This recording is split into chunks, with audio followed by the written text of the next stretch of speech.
Welcome listeners. आगामी परीक्षाओं की तैयारी के लिए शुरू की गई प्रीवियस ईयर क्वेश्चन पेपर की सीरीज में आज का ये हमारा क्वेश्चन पेपर है बीएलएलबी 4th सेमेस्टर के स्टूडेंट्स के लिए। लेटेस्ट पेपर ही है मई 2024 का पॉलिटिकल साइंस। ठीक है, तो इसमें देखिए इंडियन गवर्नमेंट एंड पॉलिटिक्स, उससे रिलेटेड ये क्वेश्चन है। नोट करें क्वेश्चंस को। इस तरह से क्वेश्चन बनते हैं, तो इसमें वेरी शॉर्ट में देखिएगा। ज़रा नोट करें।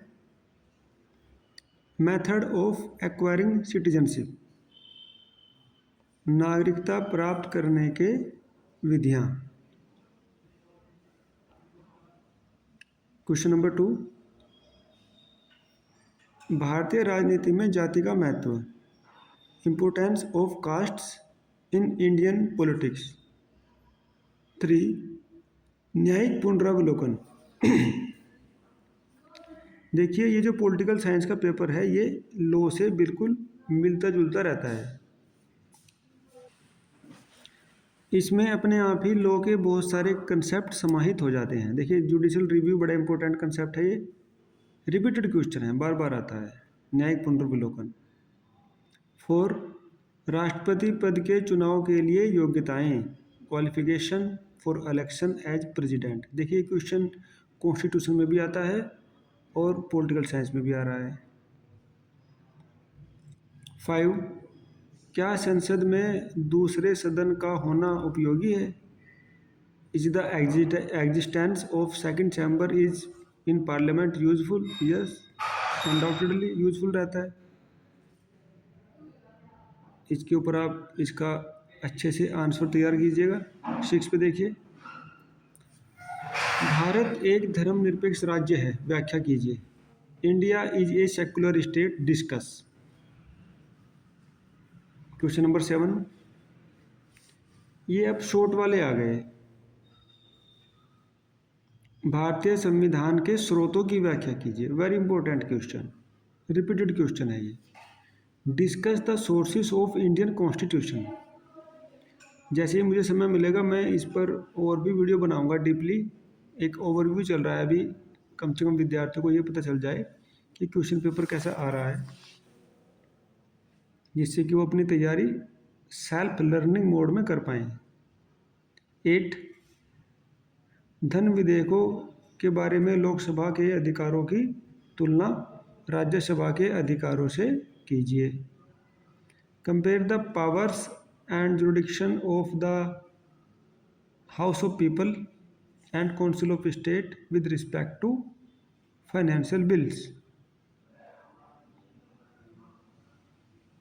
अब देखिए ये हमारा शॉर्ट वाले हो गए तीनों। अब डिस्क्रिप्टिव टाइप क्वेश्चन में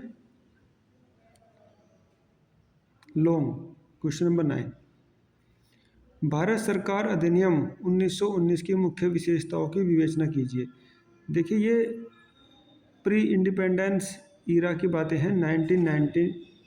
1919 की संविधान के लागू होने से पहले की बातें हैं। तो इसमें देखिए, discuss the main features of the government of India act 1919।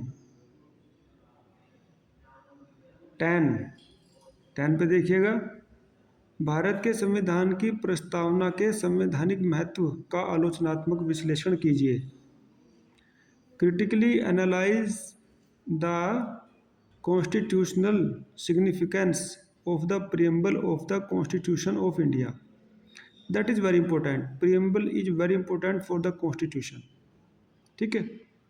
11, Bharat के प्रधानमंत्री की शक्तियों और स्थिति का वर्णन कीजिए। Describe the powers and positions of the prime minister of India. Very important question. 12 पे देखिएगा, भारत के राष्ट्रपति की शक्तियां एवं कार्यों का वर्णन कीजिए। देखिए इसमें प्रधानमंत्री और राष्ट्रपति दोनों की शक्तियां और कार्यों को पूछा गया है। अब आप देखिएगा पेपर की इंटेंसिटी कितनी हाई है, इसलिए अपनी तैयारी को भी उसी तरीके से बना के रखें।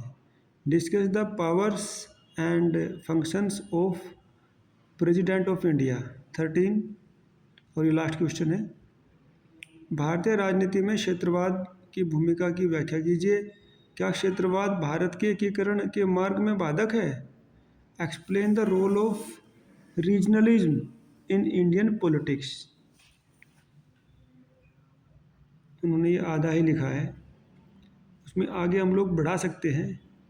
Is regionalism is a barrier in the unification of the country, है ना। तो देखिए आप, ये इस तरह से political science, Indian government and politics का पेपर बन जाता है। तो ठीक है विद्यार्थियों, आप इसको नोट करिएगा, इसके आंसर बनाने का प्रयास करिएगा और अपनी आगामी परीक्षाओं के लिए तैयार हो जाइएगा। Thanks for listening.